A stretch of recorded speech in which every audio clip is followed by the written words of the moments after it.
My name is James, and I've been married to Claire for 10 years. We met in college and built a life together that I thought was solid.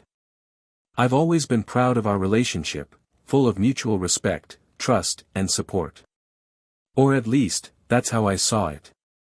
Claire works in marketing, and her job has always kept her busy.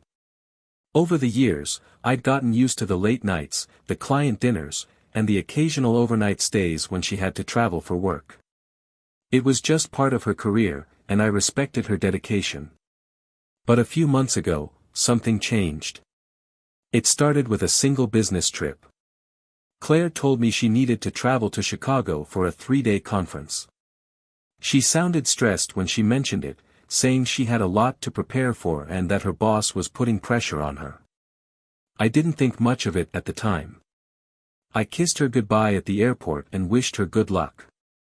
When she came back, she seemed exhausted but happy, talking about how productive the trip had been and how she'd networked with some important clients. But then came another trip. This time, it was to Denver for what she described as follow-up meetings. 2 weeks later, she had to fly to Boston for a strategic planning session. The frequency of these trips was unusual, but Claire insisted they were necessary for her role. "I know it's a lot," she said one evening, as she packed her suitcase for yet another trip. "But this could really help me get that promotion I've been working toward. Just bear with me a little longer, okay?" "Of course," I said, forcing a smile. I wanted to be supportive, even though a part of me couldn't shake the feeling that something was off. It wasn't just the trips that felt strange, it was her behavior. Claire had always been organized and focused, but now she seemed distracted, almost distant. She spent more time on her phone, often stepping out of the room to take calls or answer messages. And when she was home, she seemed preoccupied, as if her mind was elsewhere. One night, as we sat on the couch watching TV, her phone buzzed with a notification. She glanced at the screen, quickly swiped it away, and set her phone face down on the coffee table. "Everything okay?" I asked, trying to sound casual. "Yeah," she said, a little too quickly. "Just work stuff." It wasn't like Claire to be so secretive. She'd always been open with me, sharing details about her day and even venting about her clients or coworkers. But now, she seemed to be keeping something to herself. At first, I tried to convince myself I was overthinking things. Claire was ambitious and driven, qualities I'd admired about her from the beginning. Maybe these trips were just part of her career taking off. But the nagging feeling in my gut wouldn't go away. It wasn't until her next trip, to San Francisco, that I decided I needed to pay closer attention.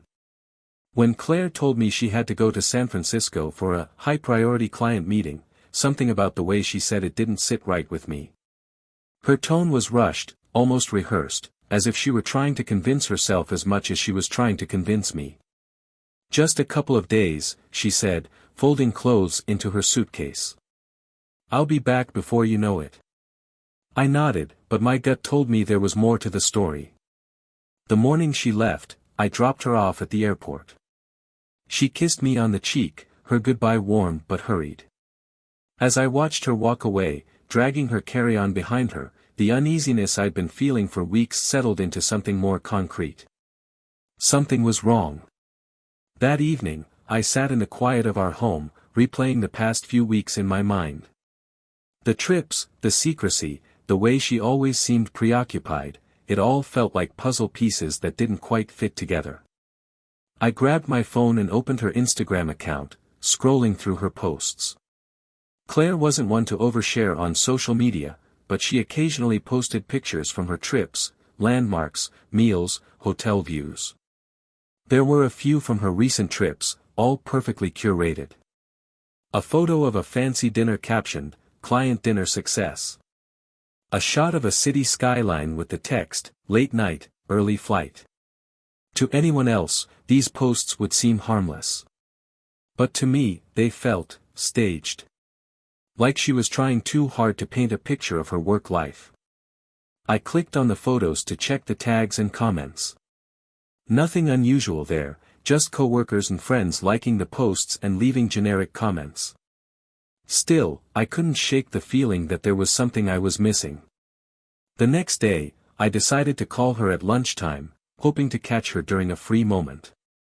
"Hey, Claire," I said when she answered. "How's San Francisco?" "It's good," she replied, her voice cheerful but distant. "Busy, as usual. I've been in back-to-back meetings all morning." "Sounds hectic," I said, trying to keep the conversation light. "What's on the agenda for tonight?" "Just another client dinner," she said. "Nothing exciting." I wanted to believe her, but her answers felt rehearsed, like she was reading from a script. "All right, well, don't work too hard," I said, forcing a chuckle. "I'll see you when you get back." "See you soon," she said before hanging up. I stared at my phone for a long time after the call, trying to decide what to do. Part of me felt guilty for doubting her. After all, she'd never given me a reason not to trust her before. But another part of me couldn't ignore the little inconsistencies, the growing distance between us. That evening, as I sat in the living room, I noticed Claire's laptop sitting on the desk. She rarely used it at home, preferring her work laptop or phone, but I figured it was worth a look. I opened it, feeling a pang of guilt as I typed in her password, a combination I knew from years of helping her troubleshoot her tech issues. The desktop screen loaded, and I navigated to her email. I hesitated for a moment, my finger hovering over the touchpad. This felt like crossing a line. But the doubts swirling in my mind pushed me forward. I searched her inbox for anything unusual, meeting confirmations, itineraries, client correspondence. Most of it seemed legitimate, but then I saw an email thread that caught my attention. It was from a personal email address I didn't recognize, and the subject line read, "Can't wait to see you." My heart started to race as I clicked on it. As the email opened, my chest tightened. The sender's name was unfamiliar, Eric W. It wasn't a work email, it was a personal address. My pulse quickened as I began to read the thread. "Eric, can't wait to see you again this weekend. I've booked us dinner at that Italian place you liked last time. Let me know if you're craving anything else, and I'll make it happen. Claire, that sounds perfect. Thanks for being so thoughtful. I can't wait either. Love." My eyes scanned the rest of the thread, my stomach churning with every line. The messages were filled with casual flirtation, inside jokes, and references to shared moments I had no knowledge of. I read one from a week ago where Eric mentioned how much he'd enjoyed spending the evening in with her, and another where Claire told him he was exactly the escape she needed. Escape. The word hit me like a punch to the gut. Escape from what? From me? From our life? The emails left no room for doubt. Claire wasn't going on business trips. She was traveling to meet Eric. I closed the laptop, my hands trembling. My mind raced with questions. How long had this been going on? Was it just an emotional affair, or had it become physical? Was this a temporary lapse in judgment, or had our entire marriage been a lie? The shock quickly gave way to anger. I felt betrayed in a way I couldn't even put into words. The woman I had trusted for over a decade, the woman I had built a life with, had been lying to me. But I also felt something else, a deep, aching sadness. This wasn't just about the betrayal, it was about the realization that the person I thought I knew so well was capable of something like this. Fueled by a mix of fury and desperation, I searched for more clues. I opened her calendar and scrolled through the events she'd added for the past few months. Most were work-related, but now, with the context of Eric's emails, they took on a different meaning. Client meeting, Denver. Strategy session, Boston. Conference, Chicago. Were any of these real? Or were they just cover stories for her trips to see Eric? I found myself scrolling through her photos next. Most of the pictures were ordinary, landscapes, selfies, and random snapshots of her day. But one album caught my eye, a hidden folder labeled Favorites. Inside were pictures of Claire and Eric together. There was a shot of them at a restaurant, both smiling over a candlelit table. Another of them hiking, their arms around each other. And then, the one that shattered me completely, a photo of them sitting on a hotel bed, laughing, their faces inches apart. I slammed the laptop shut, unable to look at it any longer. My emotions were a swirling storm of rage, hurt, and disbelief. I sat in the darkened living room for hours, trying to process everything. My mind kept jumping back and forth between memories of our marriage and the evidence I'd just uncovered. Had there been signs I missed? Moments when I should have seen the cracks forming but didn't?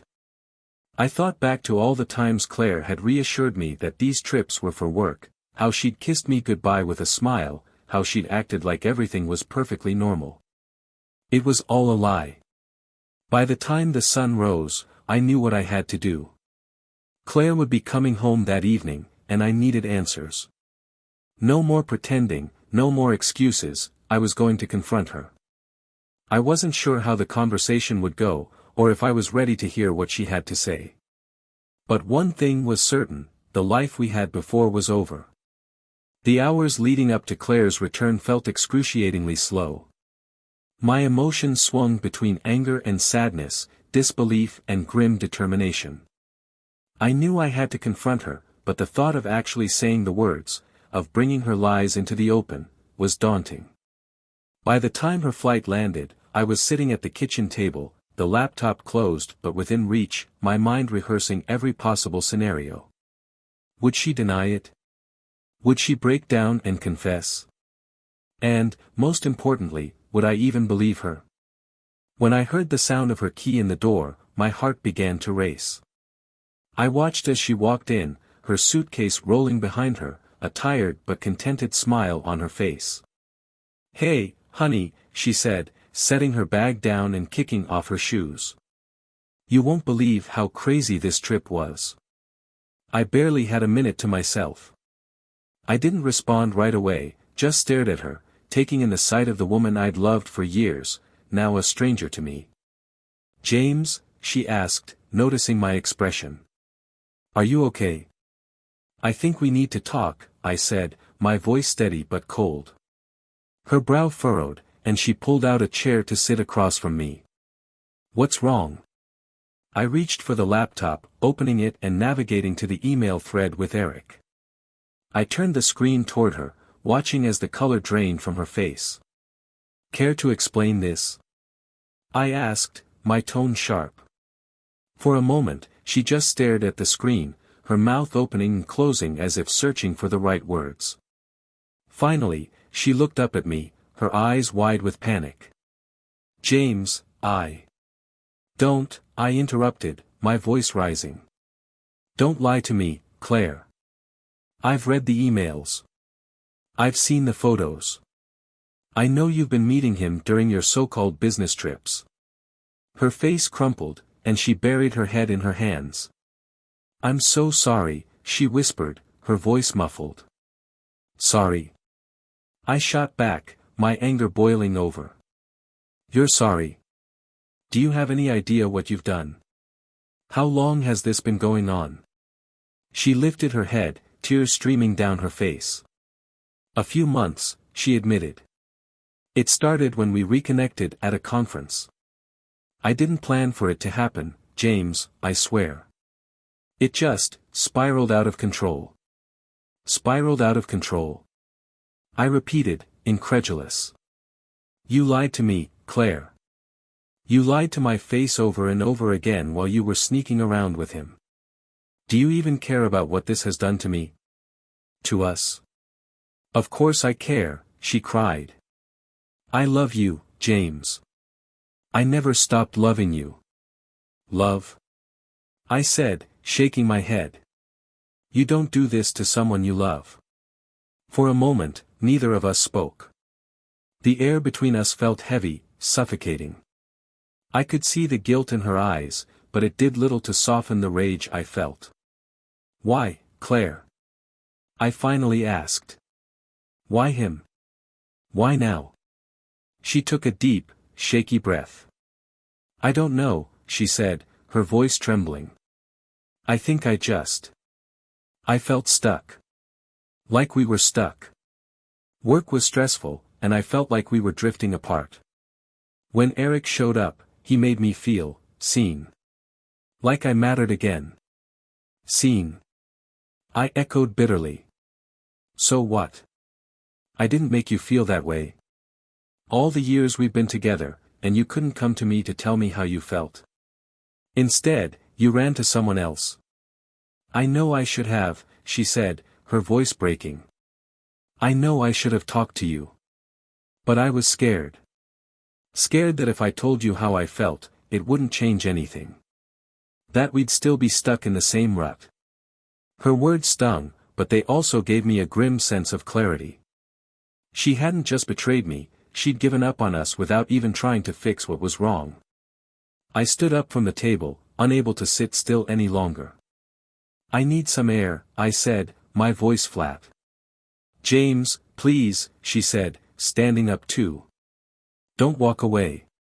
Let's talk about this. Let me make it right. I turned to face her, my expression hardened. You want to make it right? Then tell me this, is it over? Are you done with him? Yes, she said quickly, nodding. It's over.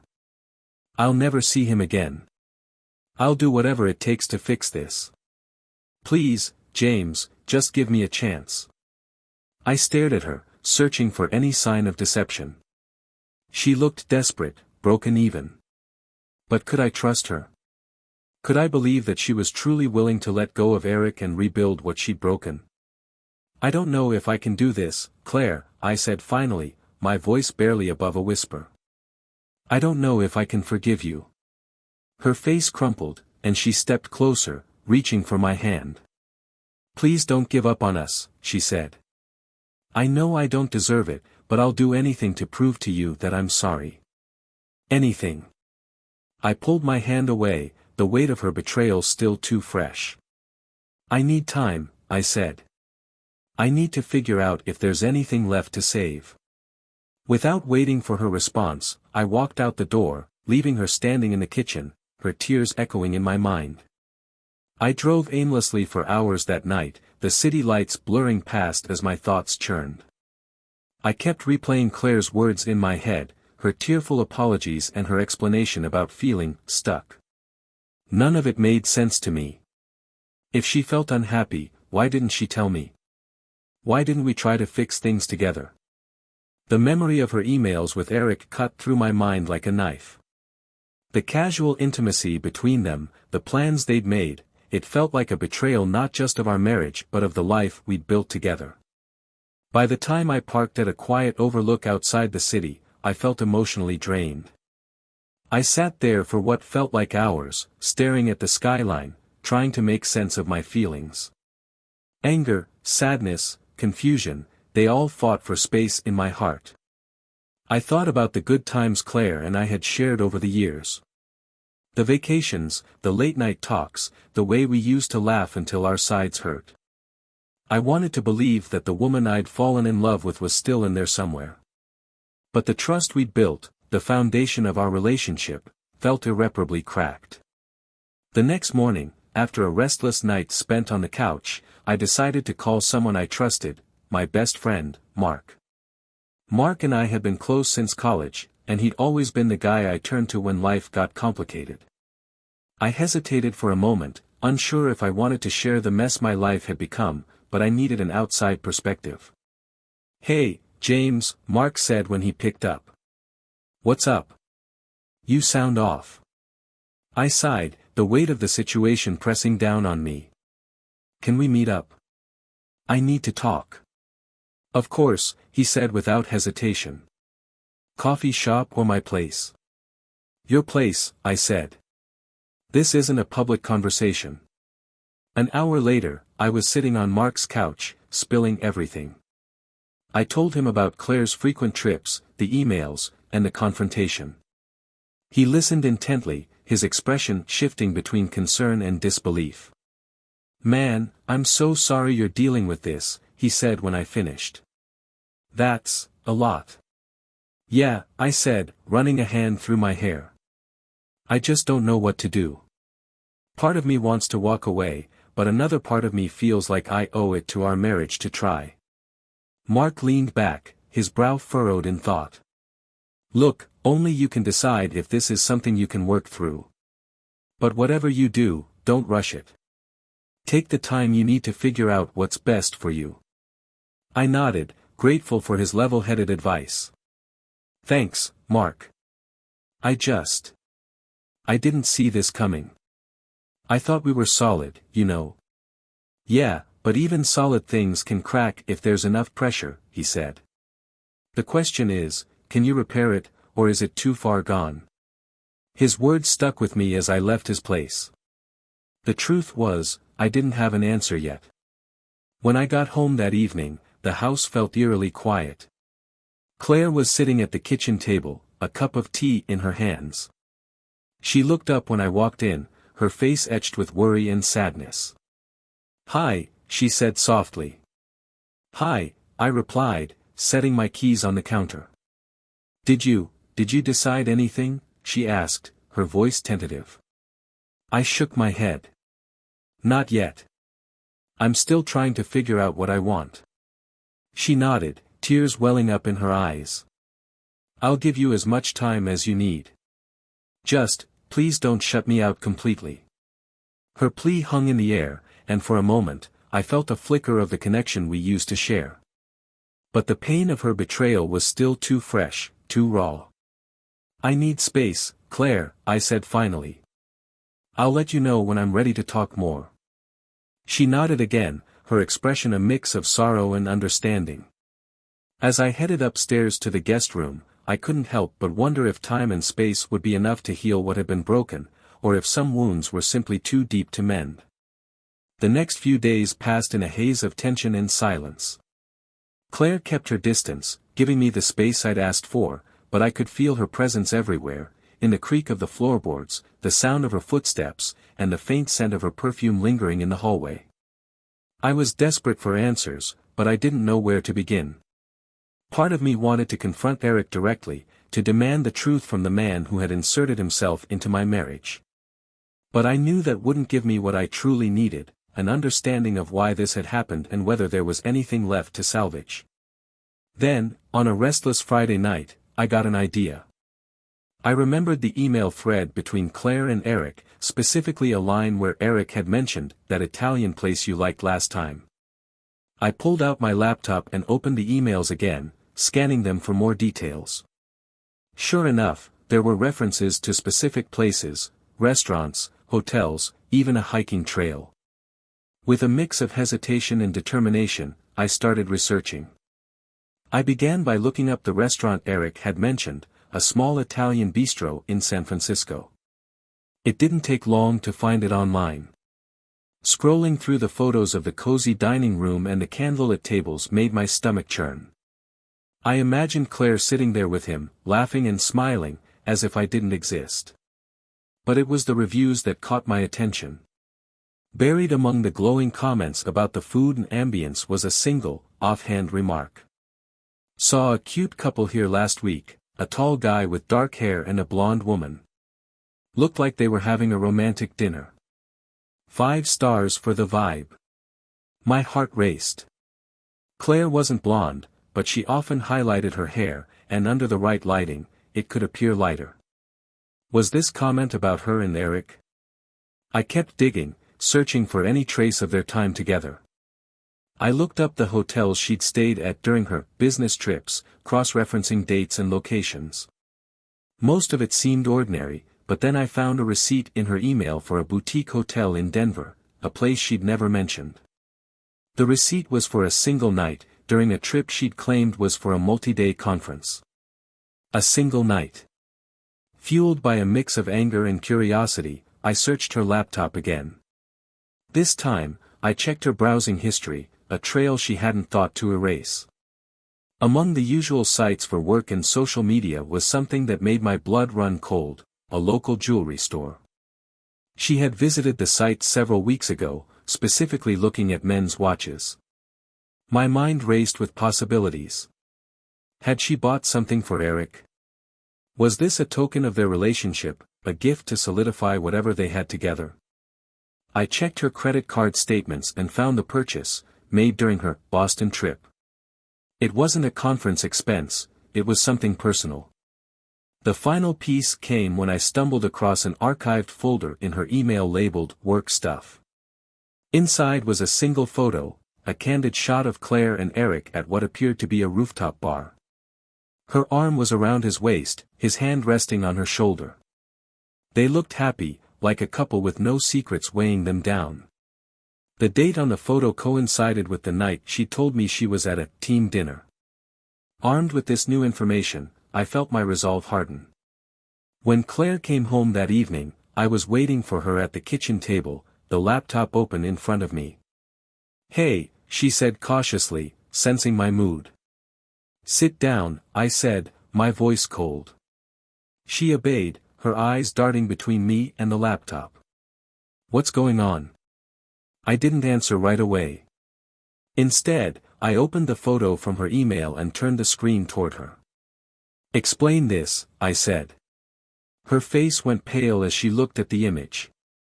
"James, Don't lie to me," I interrupted, my voice sharp. "I found the photo. I found the receipt for the hotel. I even found the watch you bought him.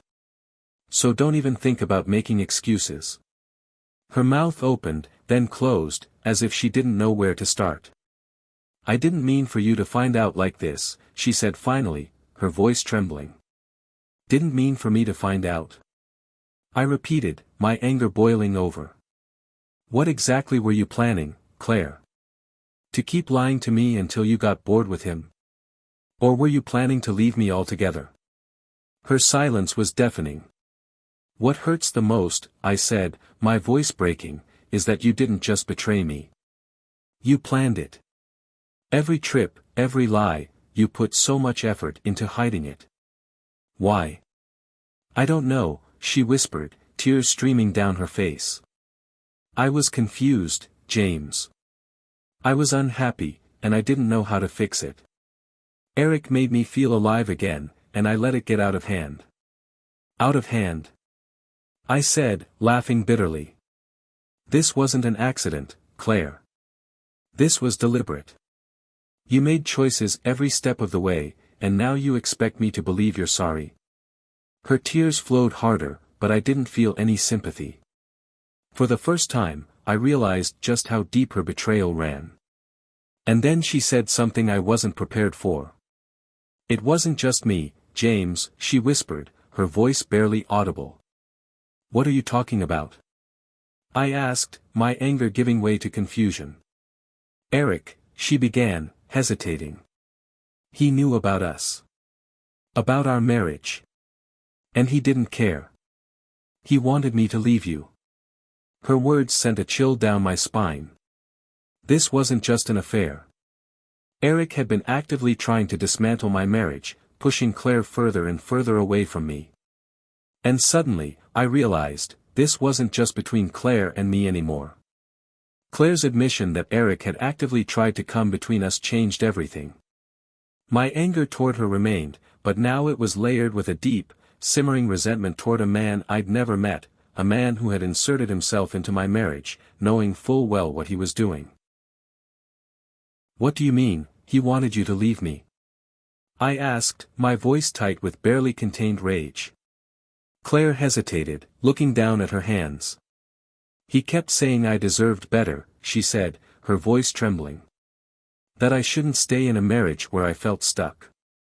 He made it sound like he was the solution to everything I was unhappy about." "And you believed him?" I asked, my tone sharp. "I don't know," she admitted, tears brimming in her eyes. "At the time, it felt like he understood me in a way I hadn't felt in a long time.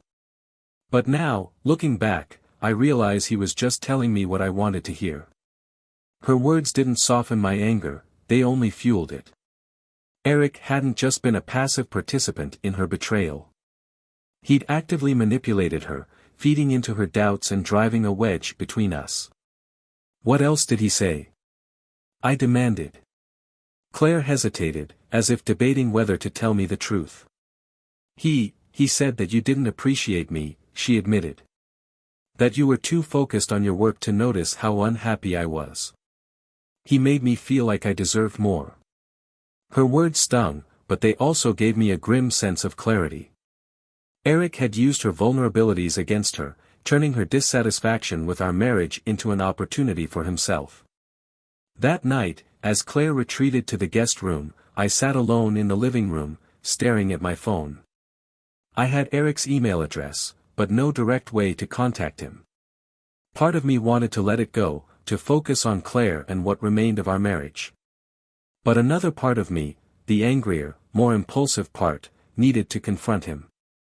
After some searching, I found him. His LinkedIn profile popped up, along with his contact information, including a phone number. I hesitated, my thumb hovering over the call button. Was this a mistake? What good would it do to confront him directly? But the anger boiling in my chest refused to be silenced. Before I could talk myself out of it, I pressed the button. The phone rang twice before a voice answered. Hello. Eric, I said, my voice low and steady. There was a pause. Who is this? This is James, I said.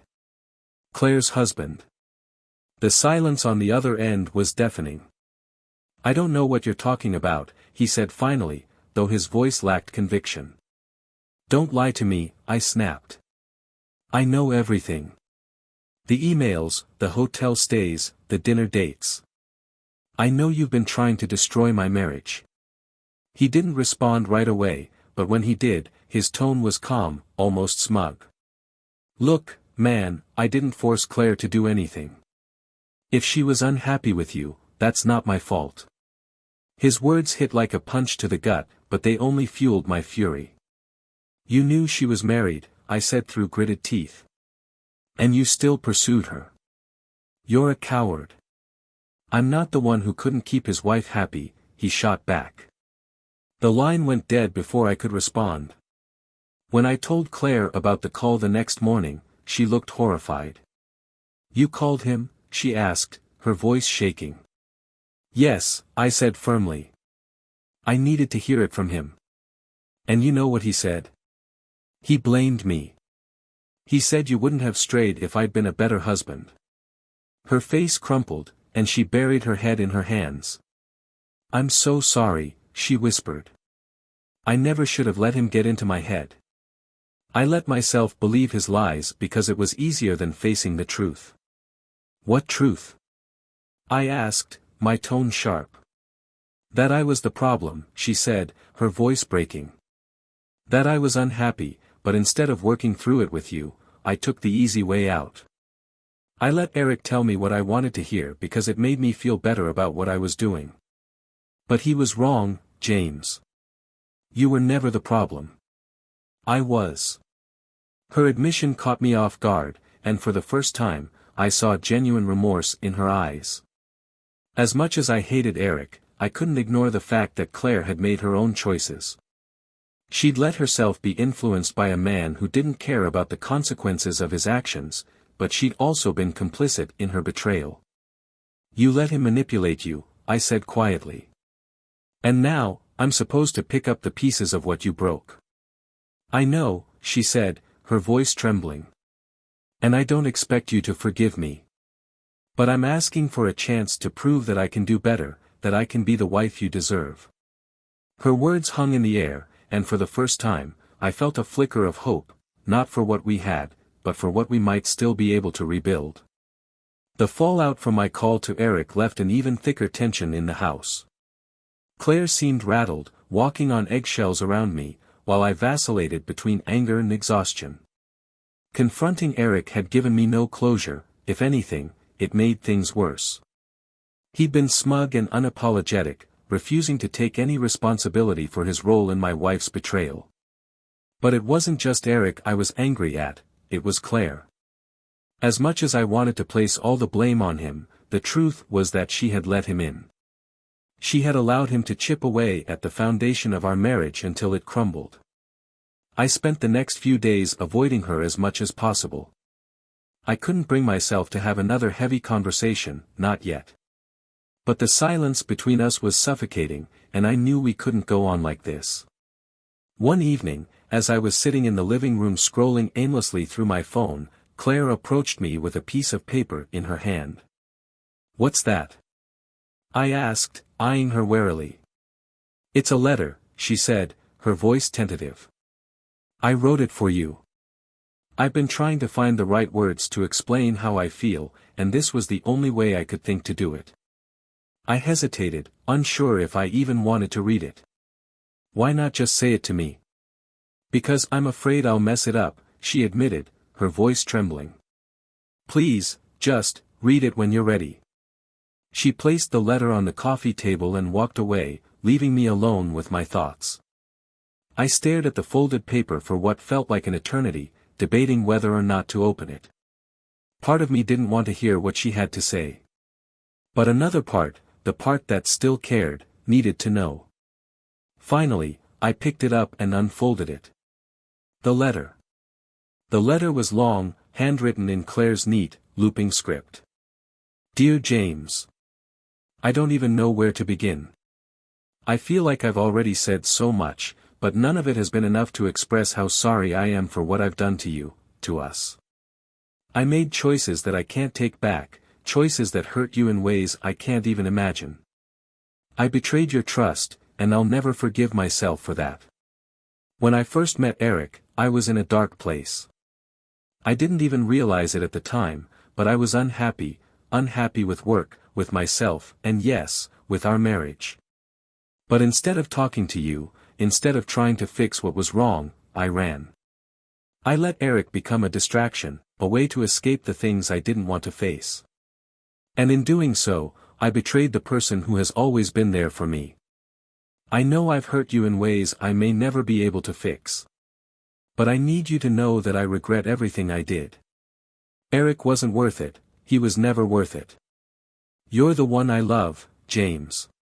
You're the one I want to spend my life with. I know I don't deserve your forgiveness, but I'm asking for it anyway. Not because I expect you to give it, but because I can't live with myself if I don't at least try to make things right. No matter what you decide, I want you to know that I'm sorry. Truly, deeply sorry. And I will spend the rest of my life making up for what I've done, whether we do that together or apart. Love. Claire. By the time I finished reading, my emotions were a tangled mess. Her words felt sincere, but sincerity wasn't enough to erase the pain she'd caused. I believed that she regretted her actions, but I also couldn't ignore the fact that it had taken being caught for her to come to this realization. I folded the letter and set it aside, unsure of how to respond. I wanted to believe that there was still something worth saving between us, but trust wasn't something that could be rebuilt overnight. Later that night, as I lay in bed staring at the ceiling, I replayed her words in my mind. Eric wasn't worth it. You're the one I love. I wanted to believe her. I wanted to believe that our marriage could survive this. But doubt lingered, whispering in the back of my mind, reminding me of everything I'd uncovered. The next morning, Claire was sitting at the kitchen table, sipping a cup of coffee, when I walked in. She looked up at me, her expression cautious. "I read your letter," I said, my voice even. "And?" she asked, her hands tightening around her mug. "I believe you're sorry," I said after a long pause. "But I'm not sure if that's enough." Her face fell, but she nodded. "I understand. I need more than apologies, Claire," I continued. "I need to see that you're willing to do the work to fix this. And even then, I don't know if I can ever trust you again." "I'll do whatever it takes," she said, her voice filled with quiet determination. "Just tell me where to start." I didn't have an answer for her, not yet. But for the first time, I felt like we were at least moving in the right direction. Claire's willingness to do the work was a start, but I knew words alone wouldn't fix what had been broken. If we were going to have any chance of moving forward, we needed clear boundaries, rules to ensure there was no room for more lies or betrayal. That morning, as we sat at the kitchen table, I decided to lay everything out. If we're going to try and fix this, I began, there have to be some ground rules. Non-negotiables. Claire nodded, her expression serious. Of course. Whatever you need. First, I said, Eric is out of your life completely. No contact, no exceptions. If he tries to reach out, you tell me immediately. Agreed, she said without hesitation. I've already blocked him everywhere, but I'll make sure he has no way of contacting me. Second, I continued, no more lies. About anything. If something's bothering you, you come to me. If you feel unhappy, you tell me. I'd rather hear the hard truth than live through this again. I promise, she said, her voice trembling. No more lies. Third, I added, I need transparency. For now, I want access to your phone, your email, everything. I'm not saying I want to monitor you forever, but right now, I need to know there's nothing else you're hiding.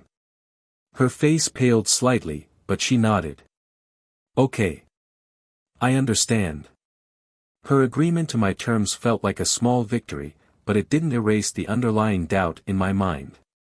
Could I really trust her to follow through? Or was this just another performance, a way to keep me from walking away? Over the next few days, Claire made a visible effort to stick to the boundaries we'd set. She handed over her phone without hesitation, even showing me her text messages and emails unprompted. She also deleted the few photos she had left of Eric, as well as their archived email threads. It was a small gesture, but it gave me a sliver of hope. She also suggested going to counseling, something I hadn't expected. I think we need help, James, she said one evening as we sat in the living room. Not just to rebuild trust, but to figure out what went wrong in the first place.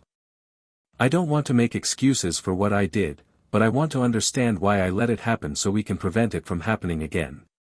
Her words surprised me. For the first time, it felt like she wasn't just apologizing, she was actively trying to understand and address the root of the problem. All right, I said. Let's do it. Our first counseling session was awkward, to say the least. The therapist, Dr. Miller, was a middle-aged man with a calm demeanor and a talent for asking the kind of questions that made you squirm. Why don't we start with what brought you both here today, he asked, looking between us. I glanced at Claire, who nodded for me to speak first. My wife had an affair, I said bluntly. Dr. Miller nodded, his expression neutral. That's a serious breach of trust. Claire, how do you feel about what happened? I feel terrible, she said, her voice breaking. I know I hurt James in ways I can't even fully understand. I regret everything I did, and I'm willing to do whatever it takes to make it right. Dr. Miller turned back to me. And how do you feel, James?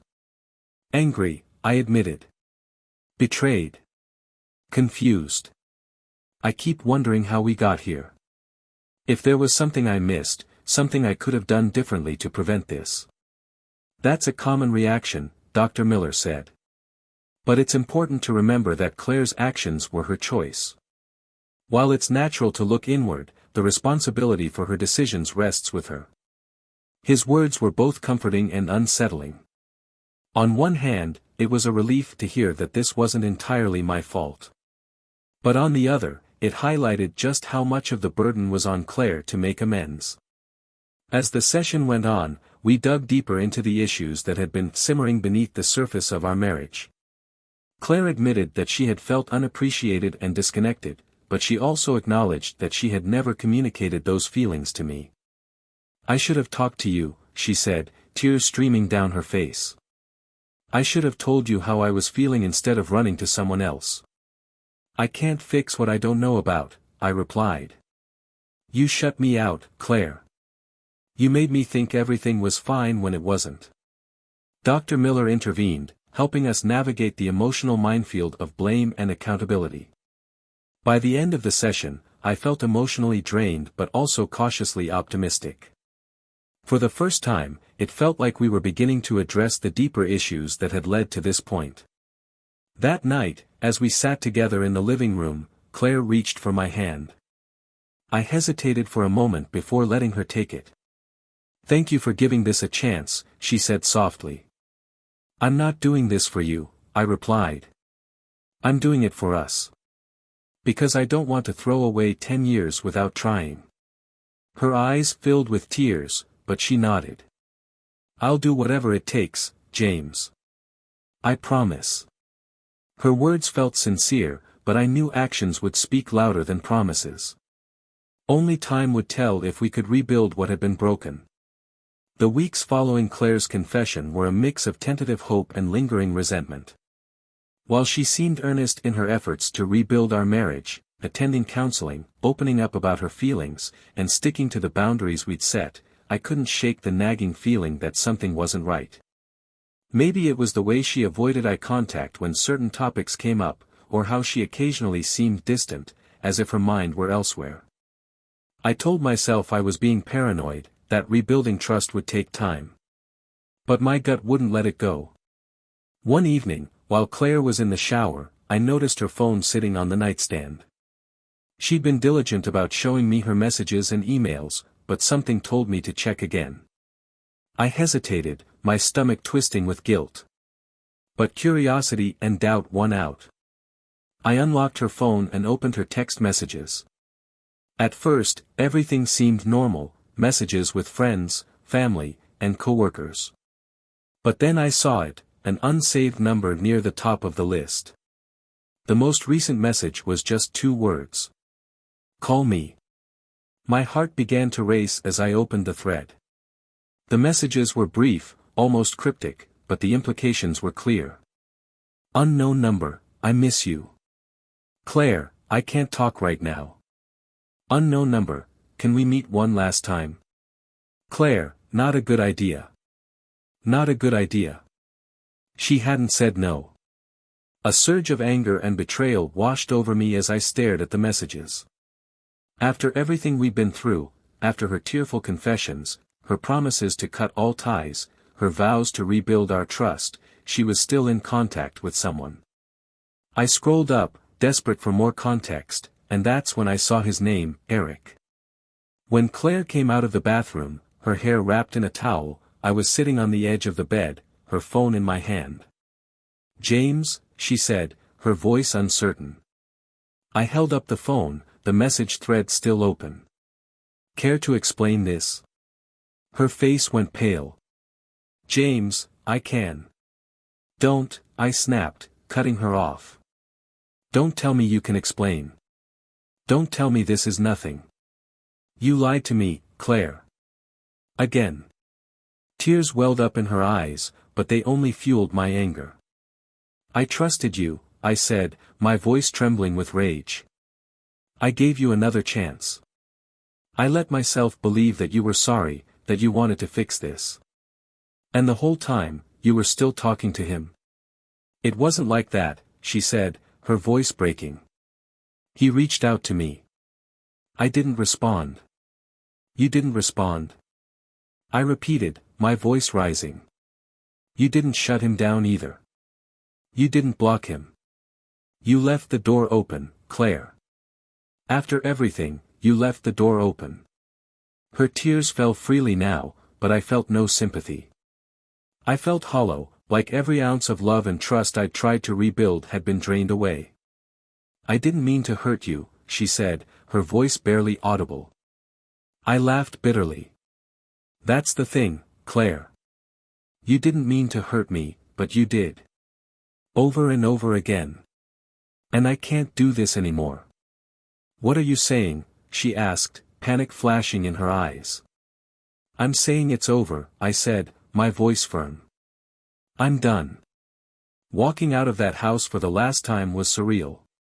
It wasn't just a home, it was a symbol of everything Claire and I had built together.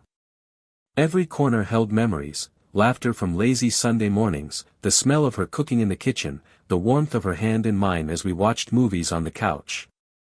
But in that moment, those memories felt hollow, overshadowed by her betrayals.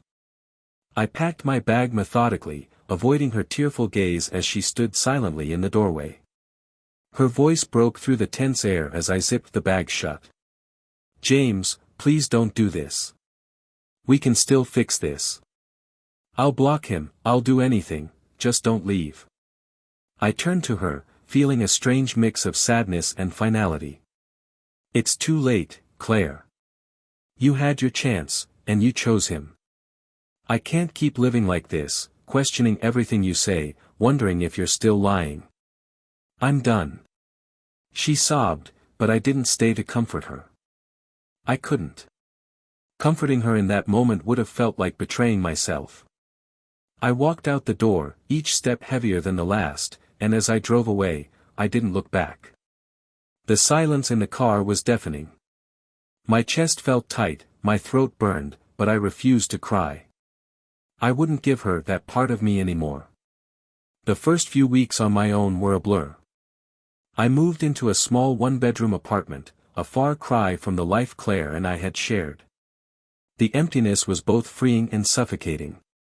On one hand, I didn't have to deal with the tension of her presence, the constant reminder of her betrayal. On the other, I was alone, truly alone, for the first time in over a decade. The nights were the hardest. Lying in bed, staring at the ceiling, my mind would replay the past year in excruciating detail. I'd remember the way she smiled when she talked about her business trips, the casual lies she'd told me without blinking. I'd imagine her with Eric, laughing, touching, sharing pieces of herself that should have been mine. Friends and family reached out, offering support, but I found it hard to open up. How do you explain the feeling of being utterly betrayed by the person you trusted most? How do you put into words the weight of realizing the life you thought you had was a lie? Claire tried to contact me several times. She left voicemails, sent long, heartfelt emails, even showed up at my office once. Each time, I ignored her. I knew that hearing her voice, seeing her face, would only reopen the wound. Instead, I focused on rebuilding my own life. I threw myself into work, started going to the gym again, and reconnected with friends I hadn't seen in years. It wasn't a quick fix, but it gave me a sense of purpose, a way to reclaim the pieces of myself that Claire had broken. As the weeks turned into months, I found myself reflecting on what had gone wrong, not just with Claire, but with me. I realized that I'd ignored the warning signs for far too long. The distant conversations, the sudden increase in her work trips, the way she'd started guarding her phone, it was all there, plain as day. But I'd chosen to believe her, to trust her, because the alternative was too painful to consider. I also thought about the state of our marriage before Eric entered the picture. The truth was, we'd both let things slip. I'd taken her for granted, assuming that the love we'd built was strong enough to weather any storm. I hadn't noticed how disconnected she'd felt, how neglected she'd become. But none of that excused what she'd done. She could have come to me, told me how she felt, given us a chance to work through it together. Instead, she chose deception. She chose someone else. The second betrayal, the discovery that she'd stayed in contact with Eric even after promising to cut him off, was the breaking point. It wasn't just about the infidelity anymore, it was about the lies, the manipulation, the lack of respect for the effort I'd put into trying to forgive her. I wasn't angry anymore, not in the same fiery way I'd been before. Instead, I felt something colder, more final, disappointment. Looking back, I realized that the most important lesson I'd learned was about the fragility of trust. A relationship without trust is like a house built on sand, it may look stable, but it will collapse under the slightest pressure. Claire's betrayal didn't just break my trust in her, it broke the foundation of our marriage. No amount of apologies or promises could rebuild what she'd destroyed, because she'd shown me that her words weren't worth believing. I also learned the importance of recognizing when to let go. There's a difference between fighting for a relationship and clinging to something that's already dead. Staying with Claire after the first betrayal was a gamble, and when she betrayed me again, it became clear that she wasn't capable of the honesty and commitment needed to repair what was broken. Sometimes, walking away isn't a sign of weakness, it's a sign of strength. It's an acknowledgement that you deserve better, that you're worth more than the lies and betrayal someone else has chosen to give you. In the end, letting go of Claire was the hardest thing I've ever done. But it was also the first step toward finding myself again, toward healing, and toward building a future that wasn't tainted by the weight of her mistakes.